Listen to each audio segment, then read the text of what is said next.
Hi viewers, welcome to సినీ జోష్. బాలీవుడ్ ఇండస్ట్రీలో బాలనటిగా ఓ గుర్తింపు తెచ్చుకుంది అవంతిక వందనపు. సూపర్ స్టార్ మహేష్ బాబు నటించిన బ్రహ్మోత్సవం మూవీతో పాటు పలు వాణిజ్య ప్రకటనల్లో కూడా కనిపించింది ఈ అమ్మాయి. ఆ తర్వాత మరెక్కడా కూడా కనిపించలేదు. చాలా కాలం పాటు సైలెంట్ అయిన అవంతిక సడన్ గా హాలీవుడ్ సినిమాల్లో ప్రత్యక్షమైంది.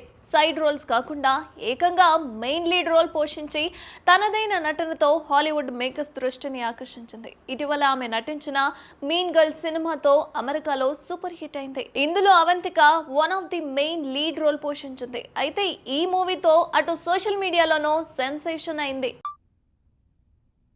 Hi, if I could change the world, I'd make it Halloween. తెలుగమ్మాయి హాలీవుడ్ సినిమాల్లో నటించడం, తనకంటూ ఓ గుర్తింపు తెచ్చుకోవడం అందరినీ ఆశ్చర్యానికి గురిచేసింది. ఇక ఈ మూవీ ప్రమోషన్ లో అవంతిక మాట్లాడిన అమెరికన్ యాక్సెంట్ బాగా వైరల్ అయింది. ఆమె మాట్లాడుతున్న యాక్సెంట్ అనేది పైగా తెగ ట్రోల్స్ కూడా చేశారు. అయితే కొద్ది రోజుల క్రితం తన యాక్సెంట్ పై జరుగుతున్న ట్రోలింగ్ గురించి మాట్లాడింది అవంతిక.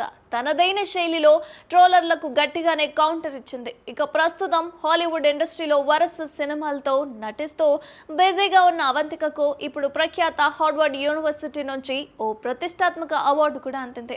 అమెరికాలో ఉన్న టాప్ యూనివర్సిటీ అయిన హార్వర్డ్ ఇప్పుడు అవంతికకు South Asian person of the year award అయితే అందుకుంది. ఏప్రిల్ 15న అవంతికకు ఈ అవార్డు అందిస్తున్నారు. సో ఒక తెలుగమ్మాయికి ఒక హార్వర్డ్ యూనివర్సిటీ నుంచి అవార్డు రావడం అనేది చిన్న విషయం అయితే ఏం కాదు.